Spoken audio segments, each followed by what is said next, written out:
I'll say the most challenging part is not being able to do what I want to do when I want to do it. Having to rely on somebody, learning out for a 2-hour process with my nurses. And then if I say I want to go somewhere, I have to ask somebody, can you bring me here? Can you bring me there? That's probably the hardest part with this injury. And, sometimes it gets rough, but, I deal with it and I have great friends and family, so I don't have to, worry about that too much. But, when it does, it's like, sometimes it's just like, dang, wish I could just get in my car and go here and all that. Now, where are you right now in your rehab, and how many days a week are you taking? I'm still in therapy 2 times a week on Tuesdays and Thursdays, and I'm working out my back muscles a lot because I regained a lot of those, and trying to, contract them and stay as healthy as possible too. Therapy standing up in a standing frame, which allows my bones to, stay strong because I'm weight bearing in them, and also stepping my muscles to keep my muscles contracted with blood flow, keep them strong. So, when you stay still for a while, sometimes the blood doesn't flow as well. So, being able to do that twice a week is really, keeps me going. I'm in therapy 5 times a week, 1 time, and 3 times. And right now I'm in 2, and I think that's a good amount for me right now.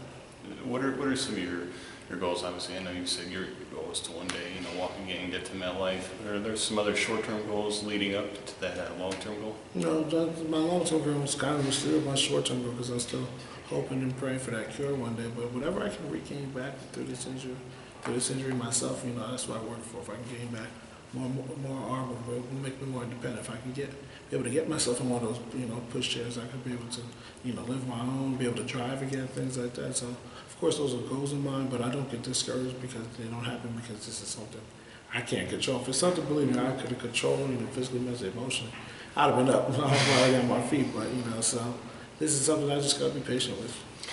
You talked about, praying, or you seem to be a man of faith as well. How has your faith, before the injury and since the injury, how has that kind of kept you going on a daily basis? It keeps me at peace knowing that, that this happened for a reason and that I'm here to do greater things with my situation than just playing the game of football. I really believe that, I was put here for a reason to help other people out and through their adversity, through their life, and just open up their eyes to different, opportunities in this world, and they can realize a lot of stuff too. Like I said, I thank God before I pray every night, but I always thank Him for what I do have and what He's blessed me with, and I say my prayers. What are some of your, daily activities? What are some of the favorite things that you still do? Regardless of whatever's going on, what are some of the things you still enjoy doing? I love things like just being able to come out and speak, to the community and share my story with them. I love to travel. I'm always traveling somewhere. I was telling the crowd, I just got back from Mexico and I was in Miami filming a show that I'm working on, and also just being able to hang out with my friends, go to dinner. I love the warm weather, so anytime it's warm, I'm out and about. When it's cold, I hibernate. So I do love to get outdoors and just be out and about. I just got a new puppy too, so that's been keeping me busy. He's only 11 weeks old, so I'm trying to get him out as much as possible and just show him off. Yes, coming from Jersey, we get that hot weather like we are right now, and then it gets cold in the winter. Exactly. What is the process that you go through, or from the time you wake up till you go to bed at night? What are some of the, challenges, or what are some of the things you say, okay, now I'm getting somewhere? I was right in the morning when my nurses first come. That's the biggest challenge that I have. Them get me up out of bed in a sling, and then I have to get showered up and washed up, go to the bathroom, and also do my teeth, and they get dressed. And like I said, that's about a 2-hour process.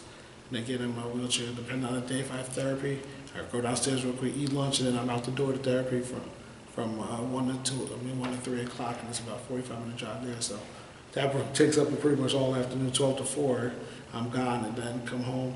Now it's taking care of this dog with my mom. She feeds him. Now we go on our night walk with the dog, or sometimes I have an event like this to be at, or just hang out with my friends. Depending on the day, I find my time to balance it, whether if I'm working, whether if it's with the dog, or wherever I'm just having fun with my friends. So the evening usually varies depending on the day.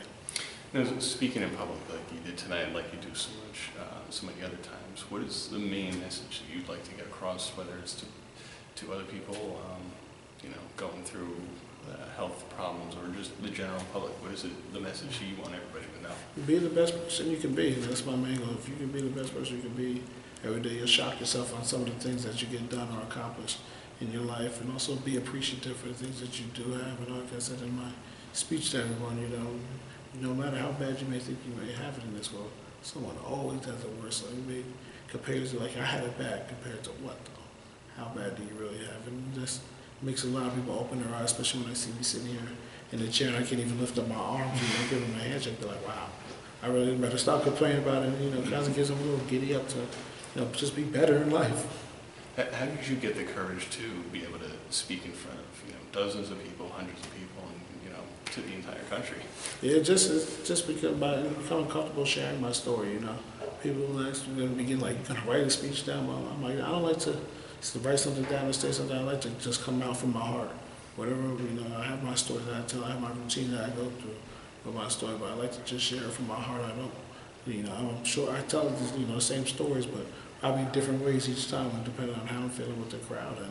And I don't want to write anything down. This is my life. This is my story. And now it's just me just talking stuff.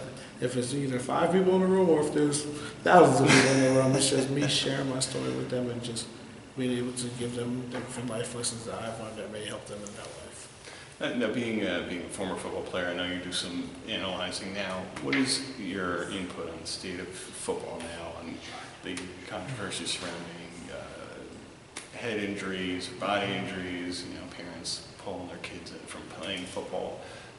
What is your message towards any parent thinking about signing their kid up for football? It's a dangerous game, man. I know it's definitely a risk to play, but I said it was the best teacher of life for me. Helped me become the person I am today, and if I had a kid, I would let him go play if he wanted to give his 100% effort to the game of football. And I think they're doing a great job, making these now Pop Warner coaches become certified, so they know how to teach the right techniques to these kids. Because some coaches at a young age, you get out there, go hit them head on, the harder they hit, that's not teaching them the right way. I think the NFL, all the way down to college, into high school, and all the way into the Pop Warner leagues, are doing a tremendous job with safety and, like I said, making people become certified and having different regulations for these coaches nowadays, so you can teach them the proper techniques to try to keep them as safe as possible. There are going to be injuries, from football, because you get your bumps and bruises, but try to avoid the catastrophic injuries by perfect technique. And last question: who or what has been the most inspiring person in your life? I've had a lot of inspiring people. One, of course, my mom. By the way that she's, gave up her whole life. I just wanted to take care of me and help me and be there for me, making sure I have the best of everything.